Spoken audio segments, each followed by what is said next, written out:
그날 밤 바그다드 외곽에선 아무도 예상하지 못했던 일이 일어났습니다. 전 세계 군사 전문가들이 단언했어요. 그건 불가능하다. 할 수 있는 나라가 없다. 하지만 단 한 나라가 그 자리에서 그 모든 예상을 뒤집었습니다. 소리 없이 빠르게 완벽하게. 그리고 그 순간 70 넘은 한 이라크 부족장이 무릎을 꿇었습니다. 그는 평생 단 한 번도 고개 숙인 적 없는 인물이었죠. 미국도 러시아도 중국도 그를 움직이진 못했어요. 그런데 그날 그는 왜 그렇게 고요하게 고개를 숙였을까요? 그 이유는 무기도 돈도 조건도 아니었습니다. 이야기의 시작은 20년 전, 지도에도 잘 보이지 않는 한 작은 마을에서 비롯됐습니다. 전쟁도 협상도 아닌 전혀 다른 방식으로 시작된 어떤 약속. 그 약속이 지금 이 나라의 미래를 바꾸고 있었습니다. 그리고 전 세계가 주목한 그 질문. 왜 이라크는 결국 한국을 선택했는가? 지금 그 놀라운 진실이 밝혀집니다. 시작 전에 단 5초만 시간을 내주세요. 좋아요와 구독 버튼을 꾹 눌러주세요. 여러분의 생각도 댓글로 남겨주세요. 영상 제작에 정말 큰 힘이 됩니다. 그럼 지금부터 시작합니다. 안녕하세요. 저는 엘리자 윌리엄스입니다. 영국 국방부에서 무기 계약과 방산 실사 업무를 담당하고 있어요. 제 나이 38, 군사적 전문성과 외교 감각을 동시에 요구받는 자리에서 10년 넘게 일해왔죠. 그런데 이번 임무는 뭔가 달랐습니다. 출발 전부터 영국 내부에서도 의견이 갈렸거든요. 이라크의 재건 방산 프로젝트. 전 세계 무기 강국들이 총집결하는 자리에서 우리는 실사를 맡았어요. 전 세계가 경쟁하는 전시장이 될 거라는 말. 과장이 아니었습니다. 런던을 떠나기 전 마지막 브리핑에서 상급자는 이렇게 말했어요. 이번 계약은 단순한 무기 거래가 아니다. 이라크의 향후 20년을 좌우할 정치적 선택이 될 것이다. 그 말이 계속 머릿속에 맴돌았죠. 실제로 히드로 공항에서 출발할 때부터 느낌이 심상치 않았어요.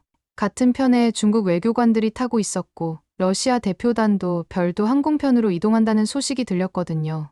모두가 같은 목적지, 같은 시간을 향해 움직이고 있었습니다. 바그다드에 도착한 첫날부터 열기가 심상치 않았어요. 공항에서부터 미군 장성이 등장했고 러시아 외교관들은 별도의 차량 행렬을 동원해 움직였죠. 중국은 아예 자국 무기 전시관을 통째로 옮겨다 놓은 듯한 규모였습니다. 호텔 로비에서부터 각국 대표단들의 은밀한 접촉이 이어졌고 통역관들이 분주하게 오가는 모습이 마치 외교 전쟁터를 방불케 했어요. 심지어 프랑스와 독일까지 옵서버 자격으로 참석했다는 소식도 들렸습니다. 그런 와중에 한국 대표단은 너무 조용하게 등장했어요. 단 3명. 고위 인사도 아니었고 안내도 받지 않고 조용히 회의장 구석에 앉았죠. 그 중심엔 한국 방산협력단장 강지훈이 있었습니다. 첫인상은 평범했어요. 키도 그저 그렇고 목소리도 크지 않았죠. 하지만 눈빛이 달랐어요. 차분하면서도 뭔가 확고한 믿음이 있는 듯한 눈빛이었습니다. 처음엔 저도 고개를 갸웃했어요. 인력도 적고 무기 전시도 없이 무엇을 보여주려는 걸까 싶었거든요. 다른 나라들은 모두 화려한 프레젠테이션 자료와 실물 모형까지 준비해왔는데 한국은 간단한 노트북 하나와 몇 장의 서류만 가져왔어요. 심지어 통역관도 현지에서 구한 듯 보였죠. 이게 정말 진지한 제안인가 싶을 정도였습니다. 그런데 회의가 시작되자 분위기가 달라졌습니다. 러시아 대표는 첨단 미사일 스펙을 나열하며 위력을 강조했고 미국은 다국적 연합군과의 작전 경험을 앞세웠죠. 중국은 막대한 자금 지원과 함께 포괄적 협력안을 제시했어요. 모두 잘 준비된 발표였지만 어디선가 익숙한 냄새가 났어요. 거래, 숫자, 조건, 그게 전부였죠. 마치 상품 카탈로그를 보는 듯한 차가운 느낌이었습니다. 강지훈의 발표는 달랐습니다. 그는 준비한 영상이나 슬라이드 없이 일어서더니 아주 유창한 아랍어로 말하기 시작했어요. 조용했지만 분명한 목소리였죠. 그는 이렇게 말했습니다. 우리는 기억을 드리러 온 것이 아닙니다. 신뢰를 드리러 왔습니다. 회의실이 정적에 휩싸였어요. 다들 그 한마디에 잠깐 말을 멈췄죠. 심지어 러시아 대표가 펜을 놓고 그쪽을 쳐다볼 정도였어요. 그 순간을 잊을 수 없어요. 무기를 이야기하는 자리에서 그 누구도 신뢰를 말하지 않았거든요. 특히 이라크에서 전쟁과 약속, 배신과 실망이 반복되던 이 땅에서 단 한 나라가 신뢰를 꺼냈어요.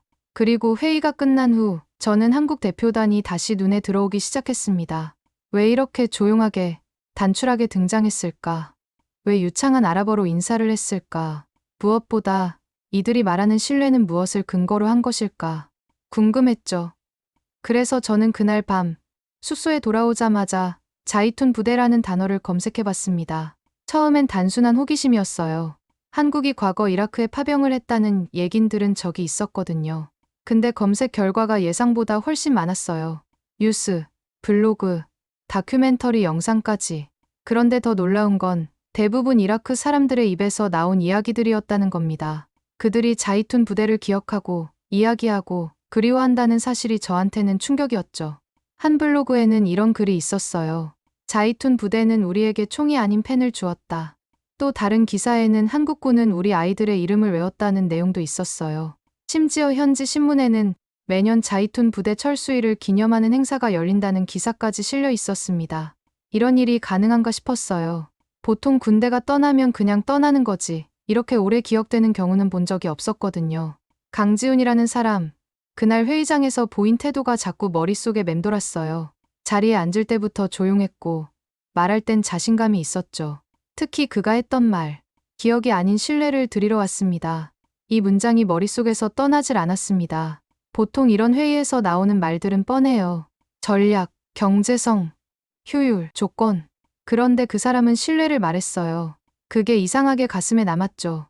지난 10년간 수십 번의 방산회의를 참석했지만 신뢰라는 단어를 들어본 건 처음이었어요. 저는 통역관에게 조심스럽게 물었습니다. 혹시 자이툰 부대가 있던 지역을 방문할 수 있을까요? 예상 외로 통역관이 바로 고개를 끄덕였어요. 지금은 학교와 마을로 복구됐지만 위치는 그대로입니다. 통역관은 친절하게도 가는 길에 자이툰 부대의 역사를 설명해줬어요. 2004년부터 2008년까지 4년간 이라크 북부 지역에서 평화재건 임무를 수행했다고 하더군요. 특이한 점은 단 한 번의 교전도 없었다는 거였어요. 차를 타고 3시간쯤 달렸어요. 바그다드에서 북동쪽으로 이동하면서 점점 풍경이 바뀌더군요. 황량한 들판, 흙먼지가 이는 비포장 도로, 오래된 건물들. 중간에 검문소도 몇 번 통과했는데 경비병들이 우리 목적지를 듣고는 모두 밝은 표정을 지었어요.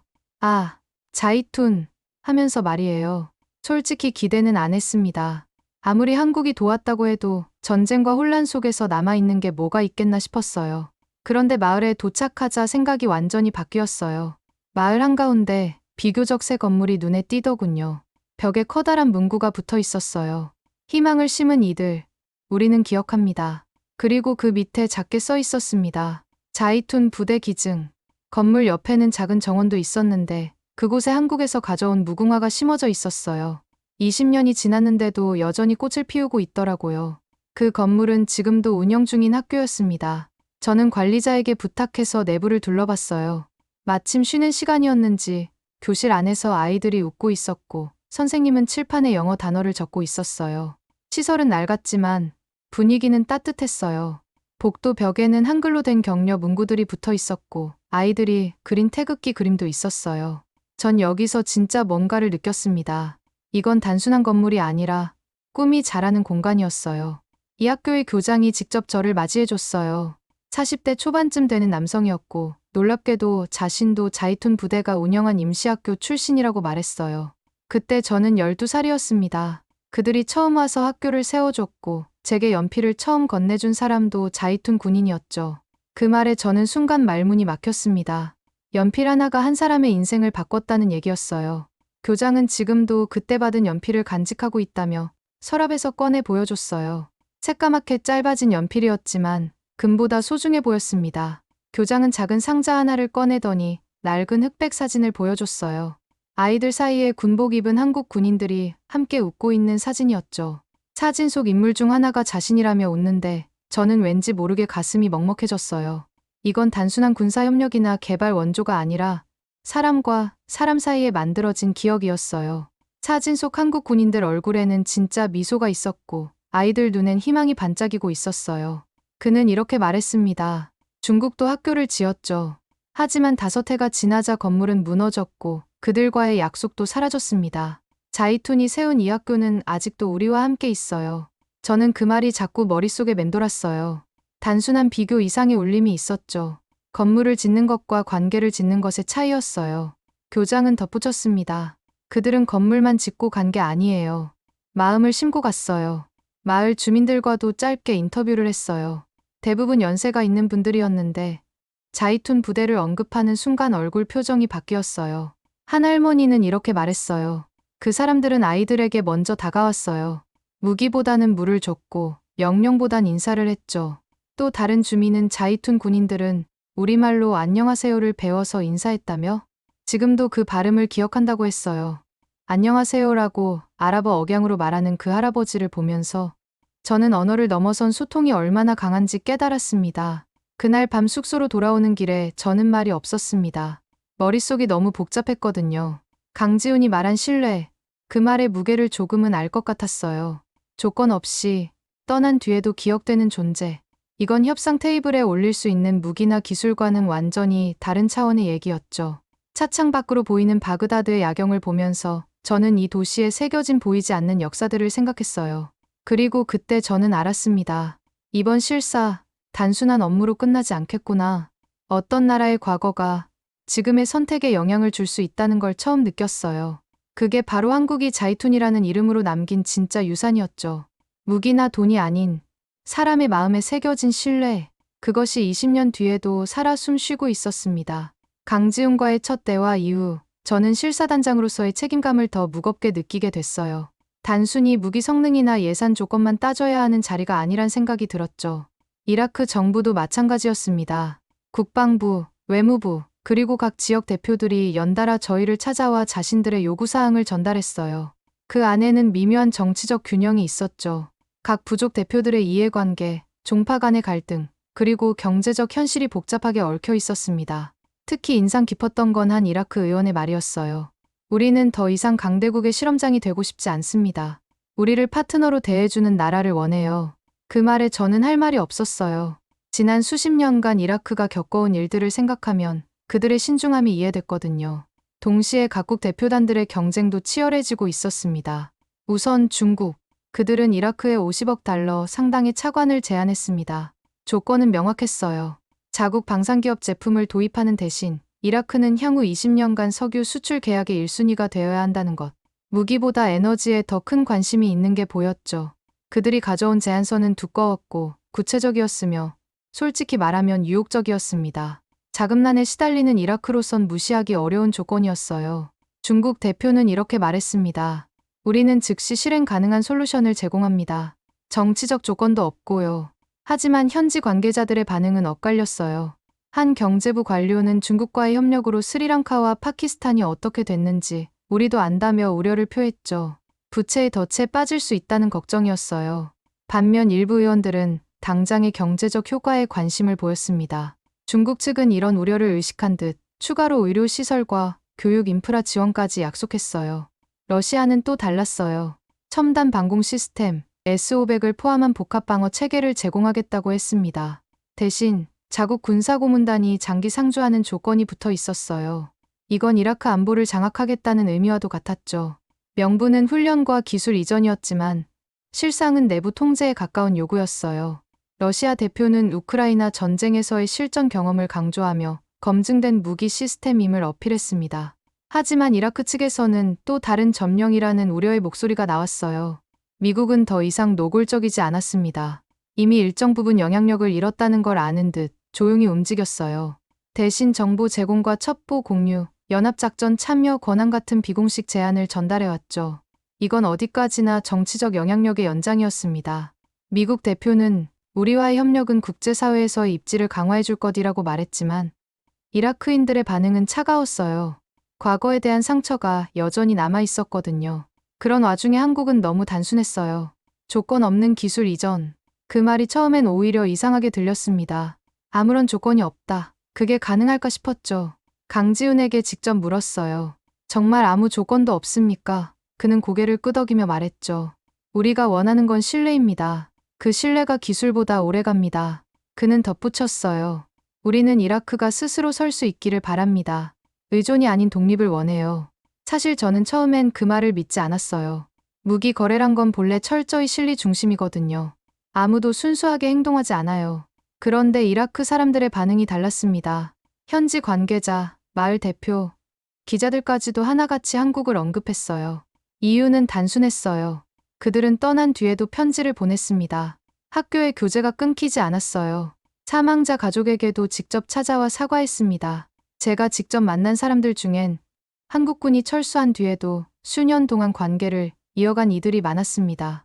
어떤 이는 휴대폰에 강지훈과 찍은 사진을 배경화면으로 해놓고 있었어요. 그걸 보여주며 이렇게 말하더군요. 그는 우리에게 친구였습니다. 우리를 점령하러 온 사람이 아니라 우리 말을 들으러 온 사람이었어요. 그 말을 듣는데 가슴이 이상하게 먹먹했어요. 한 현지 기자는 자이툰 부대는 유일하게 우리 기자들과 정기적으로 만나 소통했던 외국 부대라고 말했어요. 의회는 복잡하게 돌아가고 있었죠. 중국과 러시아 측은 공개적으로 자신들의 조건을 선전하고 있었고 일부 의원들은 거기에 넘어가는 분위기였어요. 당장 돈이 들어오고 단기 성과를 보여줄 수 있다는 게 큰 매력이었겠죠. 하지만 그만큼의 종속도 따라오는 제안들이었어요. 특히 젊은 의원들은 경제적 실익을 우선시하는 경향이 있었고 원로 의원들은 정치적 독립성을 더 중시했습니다. 회의장에서 어느 이라크 장관이 이런 말을 했습니다. 중국은 조건이 많고 미국은 우리의 말을 듣지 않는다. 하지만 한국은 묻지 않고 도왔습니다. 저는 그 말이 기록으로 남아야 한다고 생각했어요. 실제 상황에서 나온 진심 어린 말이었으니까요. 그 장관은 계속해서 말했습니다. 20년 전 자이툰 부대가 우리에게 가르쳐준 건 기술이 아니었어요. 존중이었습니다. 그 말에 회의장 분위기가 순간 숙연해졌어요. 강지훈은 그저 조용히 앉아 있다가 마이크를 잡고 이렇게 말했습니다. 종속은 평화가 아닙니다. 기술을 나누는 것이 진짜 동맹입니다. 말투는 차분했지만 울림이 컸어요. 그 말에 회의장이 정적에 잠깐 잠겼죠. 한 이라크 의원이 조용히 박수를 치기 시작했고 그 박수가 서서히 퍼져나갔습니다. 중국과 러시아 대표들의 표정이 굳어지는 게 보였어요. 그날 오후 저는 각국 대표들과 개별 면담을 가졌습니다. 중국 대표는 경제적 현실을 무시할 수 없다며 다시 한번 자신들의 제안을 강조했어요. 러시아 대표는 안보는 감정으로 해결되지 않는다고 말했죠. 미국 대표는 전략적 관점에서 봐야 한다며 지정학적 논리를 펼쳤습니다. 모두 나름의 논리가 있었고 현실적인 면도 있었어요. 하지만 강지훈과의 대화는 달랐습니다. 그는 수치나 조건 대신 이야기를 들려줬어요. 자이툰 부대 시절의 경험담, 이라크 아이들과의 추억, 그리고 지금도 이어지는 인연들에 대해서요. 우리는 계약서가 아닌 마음으로 약속을 지켜왔습니다. 라고 그는 말했어요. 그 순간 저는 깨달았습니다. 이건 무기 거래가 아니라 관계 맺기였다는 거요. 저는 그날 밤 스스로에게 질문을 던졌습니다. 과연 어떤 선택이 진짜 이라크를 위한 길일까? 숫자와 조건만으로는 설명할 수 없는 신뢰, 그게 과연 무기보다 강할 수 있을까? 강지훈이 말한 동맹이라는 단어가 머릿속을 맴돌았어요. 창밖으로 보이는 바그다드의 불빛들을 보면서 저는 이 도시의 미래를 생각했습니다. 어떤 선택이 이곳 사람들에게 진짜 희망을 줄 수 있을까? 그리고 저도 모르게 마음속 한편에선 이미 결정이 내려지고 있었는지도 모릅니다. 실사는 끝나지 않았지만 이 모든 이야기는 단순한 무기, 계약을 넘어서는 무엇이라는 걸 저는 직감하고 있었어요. 신뢰라는 것이 얼마나 강력한 무기인지, 그리고 그것이 어떻게 한 나라의 운명을 바꿀 수 있는지 말이에요. 그날 아침 이라크 국방부 회의실로 호출을 받았습니다. 분위기가 심상치 않았어요. 회의실 한쪽엔 이라크 합참의장이 직접 앉아 있었고 주임 통역관 얼굴도 굳어 있더군요. 심지어 평소 보지 못했던 정보기관 관계자들까지 자리에 있었어요. 저는 조용히 자리에 앉았습니다. 무슨 일인지 알 수 없어서 긴장됐죠. 이라크 측은 간단하게 상황을 설명했어요. 북서쪽 국경지대 알카임 인근의 무장 테러 세력이 집결 중이라는 정보가 포착됐다는 거였죠. 단순한 루머가 아니었습니다. 위성 영상과 통신 감청 자료까지 곁들여 설명했어요. 스크린에 나타난 영상을 보니 정말 심각한 상황이었습니다. 트럭 행렬, 무기 반입, 그리고 훈련 장면까지. 이건 명백히 대규모 공격을 준비하는 모습이었어요. 합참의장은 48시간 내 공격 가능성이 높다며 긴급 상황임을 알렸습니다. 방 안의 공기가 무겁게 가라앉았어요. 이라크 정부는 위기 경보를 발령했고 문제는 방어 준비가 전혀 안 돼 있다는 거였어요. 무기 계약도 끝나지 않았고 아직 어떤 나라의 무기 시스템도 배치되지 않은 상태였거든요. 한마디로 맨몸으로 테러 위협을 맞이해야 하는 상황이었습니다. 기존 방공 시스템은 너무 오래되어 제대로 작동할지 의문이었고 병력도 부족한 상태였어요. 이라크 국방장관의 얼굴에는 절망이 서려 있었습니다. 긴급회의에는 모든 참여국 대표들이 소집됐습니다. 이런 상황에서 각국이 어떤 반응을 보이는지 지켜보는 것도 중요한 평가 요소가 될 것 같았어요. 과연 누가 진짜 파트너인지 드러나는 순간이었죠. 그 회의에 러시아 대표가 먼저 입을 열었습니다. 우리 S500 시스템은 한 달 안에 배치 가능합니다. 단, 계약 조건 서명이 선행되어야 합니다. 그들은 심지어 긴급 배치 수수료까지 요구했어요. 위기 상황을 기회로 보는 듯한 태도였죠. 다음은 중국. 우리 쪽 방공 시스템은 물류가 끝났습니다. 하지만 협상 중단 시에는 제공이 어렵습니다. 둘 다 결국 조건을 요구한 거였죠. 그 순간 회의실 안공기가 뚝 떨어졌습니다. 사람 목숨이 걸린 상황인데 먼저 계약서를 요구하다니요. 미국 대표는 의회 승인이 필요하다며 시간이 필요하다고 했어요. 절차를 중시한다는 명분이었지만 결국 즉시 도움을 줄 수 없다는 의미였죠. 이라크 측의 실망스러운 표정이 역력했습니다. 20년간 함께했던 동맹국조차 위기 순간에는 조건부 지원만 가능하다는 현실이 뼈아팠을 거예요. 그때 강지훈이 조용히 손을 들더군요. 모두가 그쪽을 쳐다봤어요. 강지훈은 침착하게 말했습니다. 저희는 이미 천궁 시스템의 실전 배치를 준비해왔습니다. 조건 없이 투입하겠습니다. 단, 참관은 자유롭게 하셔도 좋습니다.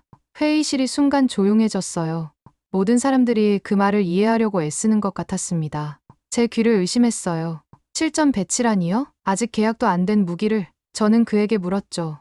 실패하면 어떻게 하시겠습니까? 강지훈은 제 눈을 똑바로 바라보며 말했어요. 그럼 이 계약은 무효로 하겠습니다. 책임은 우리가 지죠. 그는 덧붙였습니다. 하지만 실패하지 않을 겁니다. 이미 충분히 준비했으니까요. 그 말 한마디에 회의실 전체가 술렁였어요.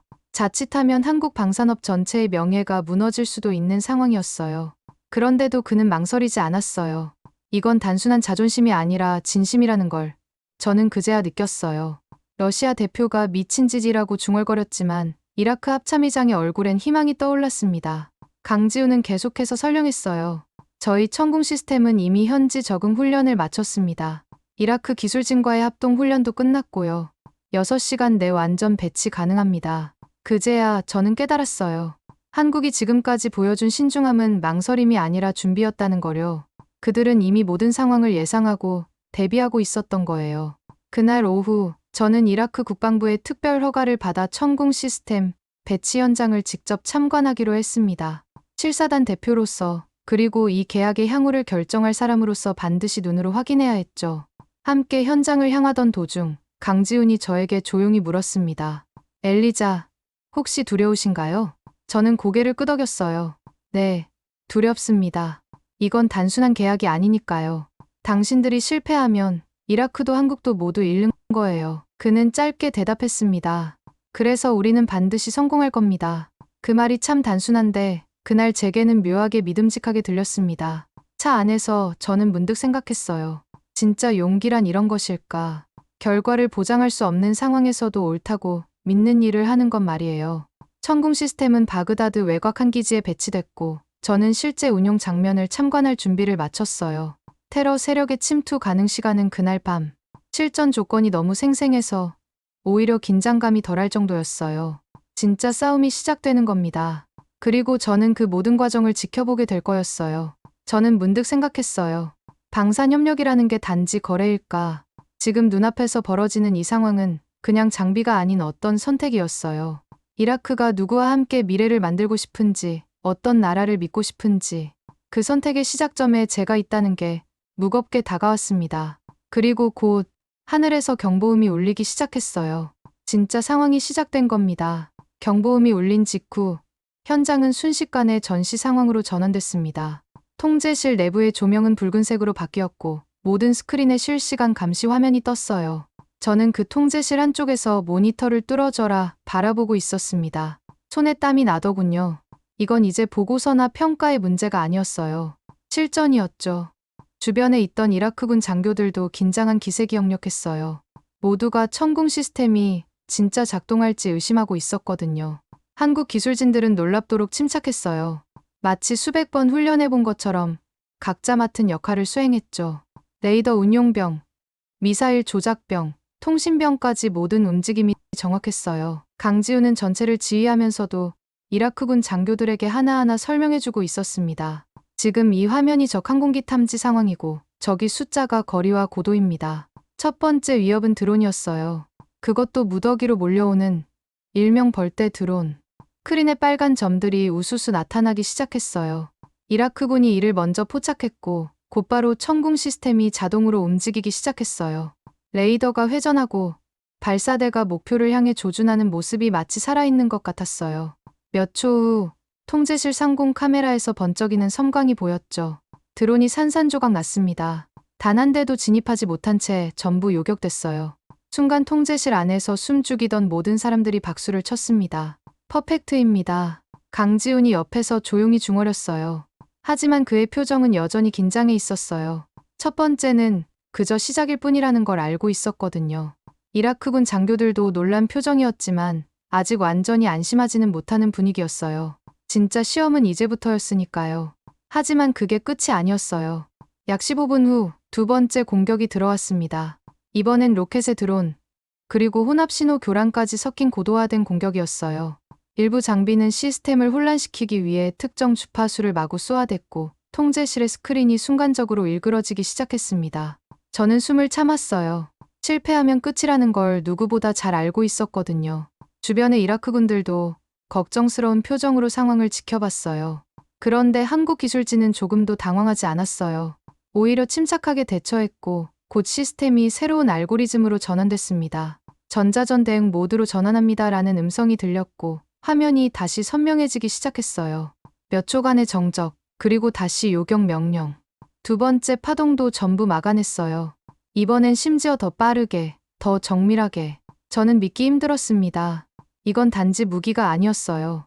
사람의 준비, 기술의 정직함, 그리고 경험이 모인 결과였죠. 특히 인상 깊었던 건 한국 기술진과 이라크군의 협력이었어요.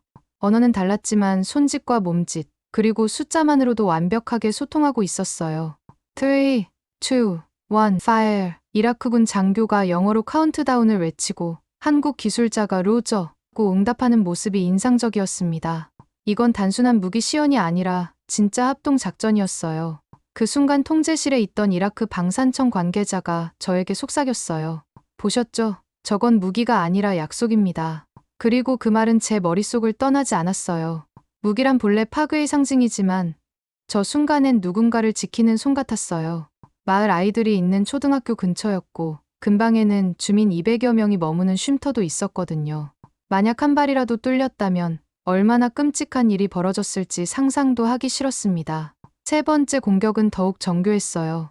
미끼 드론과 실제 공격용을 섞어서 보내온 거였죠. 하지만 천궁 시스템은 정확히 구별해냈어요. AI 알고리즘이 비행 패턴을 분석해서 진짜 위협만 골라낸 거였어요. 이 부분에서 이라크군 장교들이 정말 놀라워했어요. 어떻게 저걸 구별할 수 있죠? 한국 기술자가 설명했어요. 머신러닝으로 수천 가지 패턴을 학습시켰습니다. 천궁 시스템의 실전 테스트가 끝난 직후 통제실로 다국적 참관단이 들어왔습니다. 미국, 영국, 독일, 이라크 고위 인사들까지 한꺼번에요. 모두가 말이 없었어요. 그저 화면을 바라보다가 한 명이 조용히 박수를 시작했습니다. 그리고 그 박수는 퍼져나갔죠. 뜨겁지도 요란하지도 않았지만 진심이 묻어나는 박수였어요. 러시아 대표조차 고개를 끄덕이며 인정하는 모습이었습니다. 강지훈은 말없이 고개만 숙였어요. 자랑하거나 떠들지 않았죠. 그는 그저 이라크군에게 조용히 자료를 전달했고 장비 철수는 다음날 아침으로 예정되어 있었습니다. 무기를 팔려는 사람이 아니라 다 쓰고도 깨끗이 떠나는 사람의 모습이었어요. 이제 여러분이 직접 운용할 수 있습니다라고 그는 말했어요. 현장을 떠나기 전 저는 잠깐 마을을 들렀어요. 그리고 놀랐죠. 아이들이 학교 운동장에서 뛰어놀고 있었습니다. 바로 몇 시간 전 생사의 경계에 있었던 곳에서 말이에요. 그 모습이 가슴을 때렸어요. 이게 진짜 목적 아닌가 싶었습니다. 계약서보다, 성능표보다 더 강한 설득. 아이들이 무사히 살아있다는 것. 한 아이가 제게 달려와서 종이비행기를 건네줬어요. 거기엔 서툰 영어로 땡큐라고 써 있었습니다. 그날 밤 저는 보고서에 딱 한 줄을 써두었습니다. 한국 무기의 진짜 강점은 성능이 아니라 목적이다. 그리고 펜을 내려놓았죠. 더 이상 무엇을 평가해야 할지 알 것 같았거든요. 실전 테스트가 끝난 다음 날 아침, 저는 생각보다 가볍게 눈을 떴어요. 무언가 해냈다는 기분이었죠. 그런데 마음 한쪽이 묘하게 허전했어요. 단순히 평가를 마쳤기 때문만은 아니었어요. 뭐랄까요. 제가 이라크에 오기 전까지만 해도 성능과 조건이 전부라고 믿었거든요. 그런데 지금은 전혀 다른 무게를 느끼고 있었어요. 이라크 사람들이 무기를 고를 때 보는 게 그 나라의 마음이라는 거요. 호텔 창밖으로 보이는 바그다드 아침 풍경이 전과 다르게 보였어요. 더 친근하고 더 소중하게 느껴졌죠. 그날은 보고서 작성을 마무리하기 전 다시 현장 근처로 나갔습니다. 바그다드 외곽, 그 천궁 시스템이 배치됐던 곳 근처엔 주민들이 다시 돌아오기 시작했어요. 아이들이 텐트에서 나와 뛰어다니고 누군가는 식량을 나르고 있었죠. 어제의 긴장감은 온데간데 없고 평범한 일상이 돌아온 모습이었어요. 그런데 그 중에서 한 여성이 저에게 다가왔어요. 눈빛이 나찍더라고요. 그 여성은 전날 밤 요격 직후 구조된 주민 중 한 명이었어요. 이름은 나딘 알라위. 나이는 저보다 조금 어려 보였고 전통 복장을 입은 채로 아이 손을 잡고 있었죠. 그런데 저를 보더니 갑자기 말을 걸었어요. 영어였어요. 혹시 자이툰 부대 기억하세요? 저는 잠깐 멈췄습니다. 그녀가 그 이름을 꺼낸 순간 뭔가 전율이 느껴졌어요. 어떻게 그녀가 그 이름을 알고 왜 제게 물어보는 걸까? 나디는 말했습니다. 저는 10살이었어요. 그때 한국 군인이 저를 병원으로 데려갔죠. 내 동생도 같이요. 그녀의 목소리가 약간 떨렸어요. 그 군인은 매일 병원에 와서 제 안부를 물었어요. 제가 웃을 때까지요. 그리고 가방에서 오래된 수첩 하나를 꺼냈어요. 누렇게 바랜 종이에 아랍어가 또박또박 적혀 있었고 표지엔 이렇게 적혀 있었죠. 이 땅에 아이들이 잠들 수 있기를. 그건 박하사 이름이 적힌 유품 수첩이었어요. 숨이 멎는 줄 알았습니다. 저는 가만히 앉아서 그 수첩을 손에 들었고 나디는 말없이 기다렸어요. 수첩을 열어보니 한글과 아랍어가 섞여서 적혀 있었어요. 하킴 아저씨, 딸 병문안, 알리 할머니 무릎 아프심, 학교 지붕 수리, 목요일 같은 메모들이 빼곡히 적혀 있었죠. 이건 단순한 업무 일지가 아니라 사람들을 향한 관심과 사랑의 기록이었어요. 그리고 조용히 말했죠. 저는 그때 세상에서 한국만이 우리를 기억한다고 믿었어요. 그런데 이제 그 믿음이 신뢰가 됐어요. 그 말이 제 가슴에 꽂혔어요. 저는 지금까지 무기란 숫자, 전략, 거래로만 존재한다고 생각했어요. 그런데 이라크에서 만난 사람들은 그 무기를 누가 건넸는지를 기억하고 있었어요. 그 손이 진심이었는지를요. 나디는 계속해서 말했어요. 어제 밤하늘에서 불꽃이 터질 때 저는 20년 전이 생각났어요. 그때도 한국이 우리를 지켜줬거든요. 나딘의 아이가 제 옆으로 다가와서 그림 한 장을 건넸어요. 크레용으로 그린 그림이었는데 하늘에 미사일이 날아가고 있고 그 밑에 웃고 있는 아이들이 그려져 있었어요. 그림 한쪽 구석에는 서툰 글씨로 한국 아저씨들 고마워요 라고 한글로 써 있었습니다. 누가 가르쳐 준 건지 물어보니 나딘이 웃으며 말했어요. 학교에서 배웠어요. 자이툰 부대 이야기와 함께요. 저는 그제야 깨달았어요. 자이툰 부대의 이야기가 단순한 과거가 아니라 지금도 살아 숨쉬는 현재라는 거요. 그 이야기가 부모에서 자식으로, 선생님에서 학생으로 전해지면서 하나의 문화가 되어 있었어요. 한국에 대한 신뢰는 그렇게 세대를 넘어 이어지고 있었던 거죠. 호텔로 돌아오는 차 안에서 저는 무거운 마음으로 보고서를 다시 열었어요. 그리고 서두를 바꿨어요. 이번 협력안은 무기 성능에 대한 평가가 아닌 진심과 책임에 대한 관찰 기록입니다. 그리고 한 문장 더 추가했죠. 한국은 가장 조용하게, 가장 오래 남은 나라였습니다. 펜을 들고 있는 손이 떨렸어요. 이건 단순한 보고서가 아니라 한 나라의 운명을 좌우할 문서였으니까요. 그날 오후 저는 바그다드 시내 한 카페에서 강지훈을 만났어요. 그곳은 자이툰 부대 시절 한국군들이 자주 들렀던 곳이라고 하더군요. 카페 주인이 강지훈을 알아보고는 깍두기와 김치를 서비스로 내왔어요. 20년 전 레시피 그대로입니다라고 말하면서요. 그 모습을 보면서 저는 또 한 번 놀랐어요. 이렇게 작은 것 하나까지 기억하고 있다니요. 강지훈에게 나딘의 이야기를 전했어요. 그는 수첩을 조심스레 받아들고는 아무 말 없이 고개를 숙였어요. 한참 후에야 그는 입을 열었습니다. 박하사는 제 부하였어요. 그 친구가 항상 하던 말이 있었죠. 우리가 떠나도 이들의 웃음은 남아야 한다고요. 그의 목소리가 약간 떨렸어요. 그 친구는 순직했지만 그의 마음은 여전히 이곳에 살아있네요. 그리고 이렇게 말했습니다. 우리는 기억 속의 군인이 아니라 지금 곁에 있는 친구가 되고 싶었습니다. 그 말 아직도 잊히지 않아요. 전쟁의 땅에서 들은 가장 평화로운 말이었거든요. 그 순간 저는 깨달았어요. 진짜 강한 무기는 사람의 마음을 움직이는 것이라는 거요.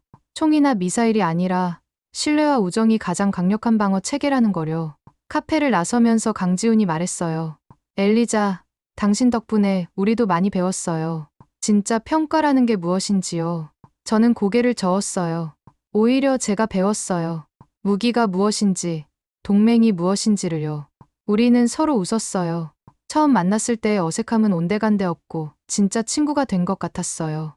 그리고 저는 그때부터 한국을 단순한 무기 공급국이 아닌 진짜 협력국으로 보기 시작했습니다. 이제부터 제가 써내려갈 보고서는 기술 문서가 아니라 신뢰의 연대기였어요. 그리고 저는 그 연대기의 첫 문장을 이렇게 쓰기 시작했죠. 신뢰는 기억을 넘어선다. 그리고 마지막 문장도 이미 마음속에 정해져 있었어요. 한국과 이라크의 동맹은 계약서가 아닌 마음으로 시작되었다. 그날 밤, 저는 런던에 있는 상사에게 중간 보고를 했어요. 상황이 어떤가? 질문에 저는 이렇게 답했어요. 한국이 이길 것 같습니다. 하지만 이건 경쟁이 아니라 선택의 문제인 것 같아요. 상사는 잠시 말이 없더니 자세한 얘기는 보고서로 보자고 했어요. 저는 알고 있었어요. 제 보고서가 영국 정부의 대이라크 정책에도 영향을 미칠 거라는 거요. 그날은 아침부터 바그다드 의회가 뒤숭숭했어요. 국방협력안 최종 투표가 있는 날이었거든요. 그런데 회의 시작 전부터 로비에 미국과 중국 외교관들이 대거 포진했단 이야기가 돌았어요. 일부는 아예 회의실 밖에서 특정 의원을 부르고 있다는 말도 들렸죠. 저도 현장에 도착하자마자 공기가 다르다는 걸 느꼈어요. 말 그대로 압력이었어요. 심지어 호텔 로비에서부터 각국 대표들이 마지막 로비 활동을 벌이고 있었어요. 중국 측은 새벽부터 움직였다고 했어요. 주요 의원들에게 개별적으로 연락을 취하고 추가 경제 지원 패키지까지 제시했다는 소문이 돌았죠. 러시아도 만만치 않았어요. 군사 기술 이전과 함께 에너지 협력까지 묶어서 제안했다고 했어요. 미국은 비교적 조용했지만 그들만의 방식으로 압력을 가하고 있다는 게 느껴졌어요. 이라크 국방부 안에서도 의견이 분분했습니다. 기술력만 놓고 보자면 러시아도 미국도 좋은 선택이죠. 작은 면에서 보면 중국의 조건이 매력적이기도 했고요. 실제로 중국은 이번 방산 계약에 50억 달러 차관, 석유 장기 구매권까지 얹은 상황이었어요. 하지만 저는 알 수 있었어요. 지금 이라크가 고민하는 건 숫자가 아니라 방향이라는 거요. 이들이 바라는 건 제일 큰 나라가 아니라 가장 오래 남을 나라였어요. 의회 개회 30분 전 각국 대표들이 마지막 인사를 나누고 있었어요. 중국 대표는 자신만만한 표정이었고 러시아 대표는 여전히 우월감을 드러내고 있었죠. 미국 대표는 조용했지만 눈빛에서 기대감이 보였어요. 그런데 한국 대표단만은 달랐어요. 긴장한 기색도 자신만만한 모습도 없었어요. 그저 담담했죠. 의회가 열리기 직전 강지훈과 잠시 눈이 마주쳤습니다. 그는 아무 말도 하지 않았어요. 전날까지 보여준 자신감도 조용한 미소도 사라지고 그저 담담한 눈빛이었죠. 무언가를 믿고 있다는 눈빛이었어요. 그게 저에겐 더 인상 깊었습니다. 결과를 받아들일 준비가 되어 있다는 듯한 모습이었어요. 의회가 시작되자 각국 대표들이 마지막 발표를 했어요. 중국은 구체적인 숫자와 일정을 제시했고 러시아는 기술의 우수성을 강조했죠. 미국은 동맹의 가치를 어필했어요. 모두 나름대로 설득력 있는 논리였어요. 하지만 뭔가 마음을 움직이는 힘은 부족해 보였어요. 그런데 갑자기 회의장 출입구에서 술렁임이 일어났어요. 많은 이들이 자리를 박차고 일어나 문 쪽을 바라봤죠. 그 문을 열고 들어온 사람은 하킴 알자파르였어요. 자이툰 부대 시절 한국군과 함께 농업기술 교육을 받았던 바로 그 부족장이요.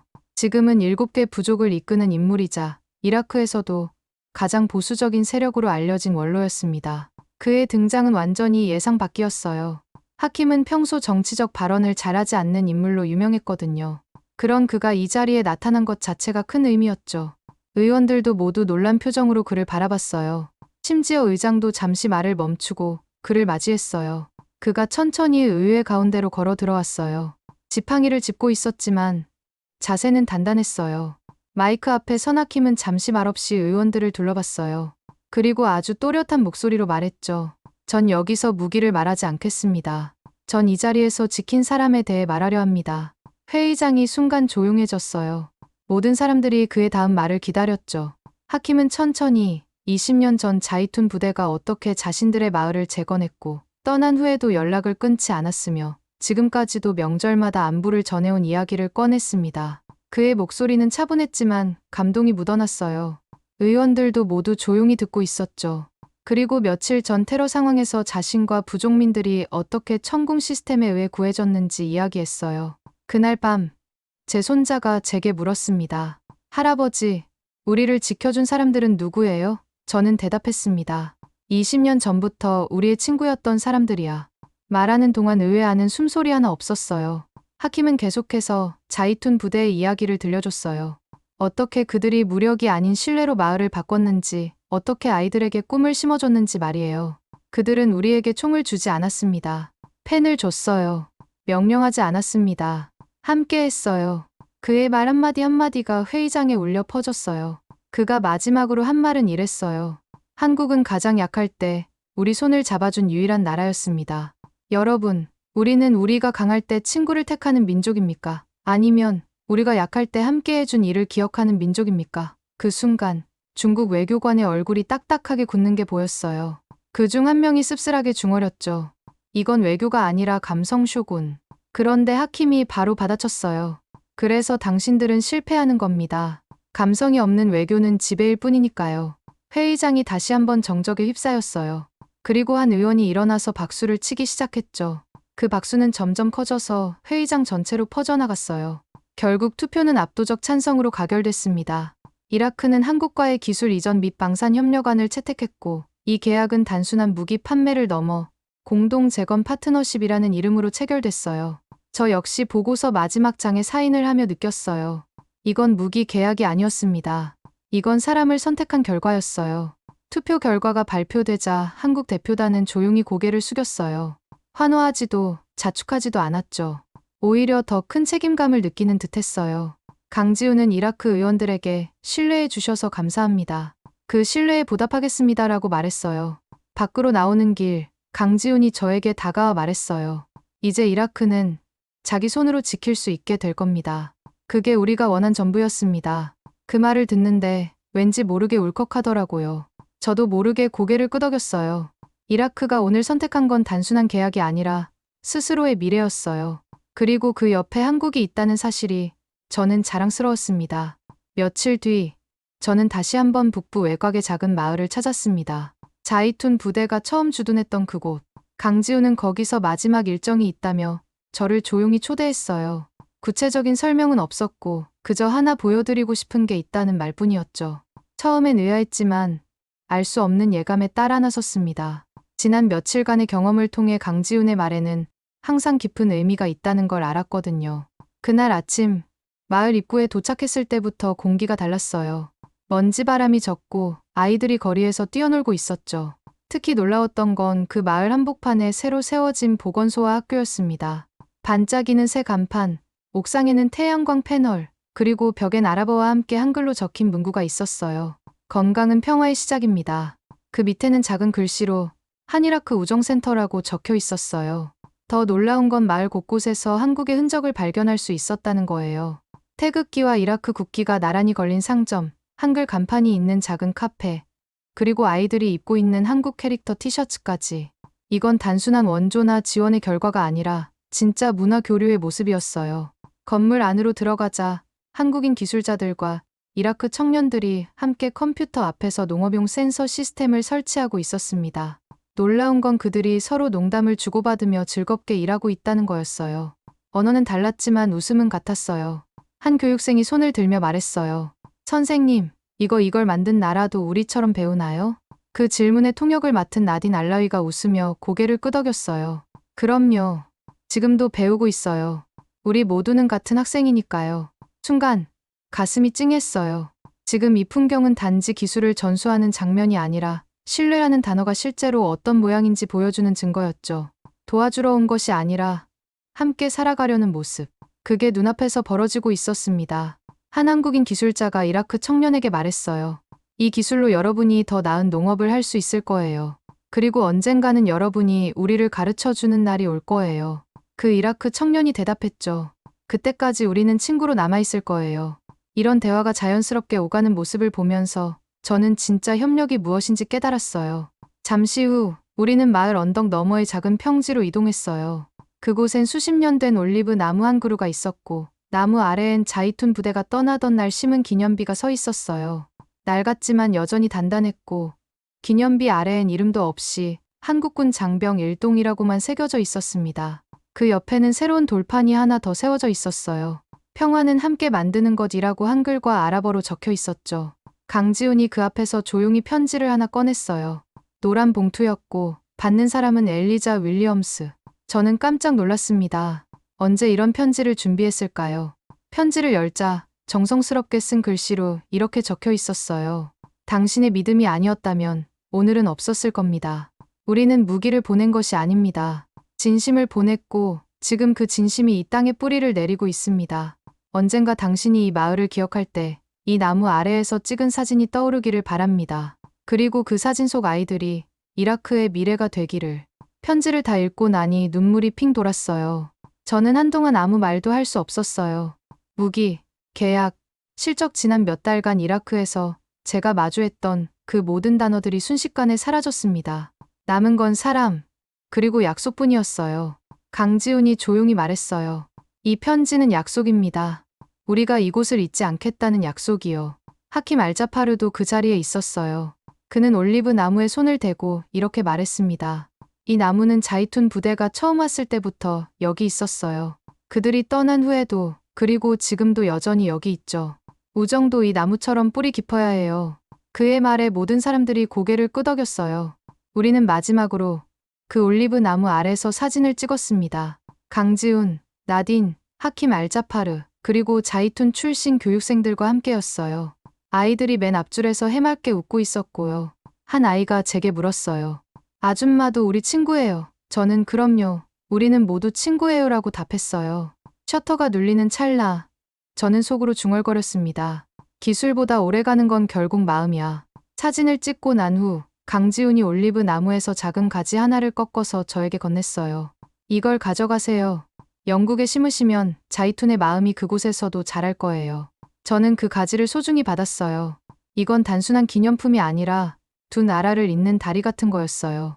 해가 지면서 마을에 석양이 내려앉았어요. 아이들은 여전히 뛰어놀고 있었고 어른들은 하루 일을 마치고 집으로 돌아가고 있었어요. 평범한 일상이었지만 그 속에 깃든 평화가 얼마나 소중한지 느낄 수 있었어요. 이 모든 것이 가능했던 건 20년 전 한 부대가 심은 신뢰의 씨앗 때문이었어요. 며칠 뒤 저는 본국으로 돌아가는 비행기 안에서 최종 보고서를 마무리했습니다. 맨 마지막 장에는 단 한 문장이 남아 있었어요. 한국과 이라크의 진짜 동맹은 이제 시작되었다. 그리고 그 밑에 작은 글씨로 덧붙였어요. 신뢰는 가장 강력한 무기이며 우정은 가장 든든한 방어막이다.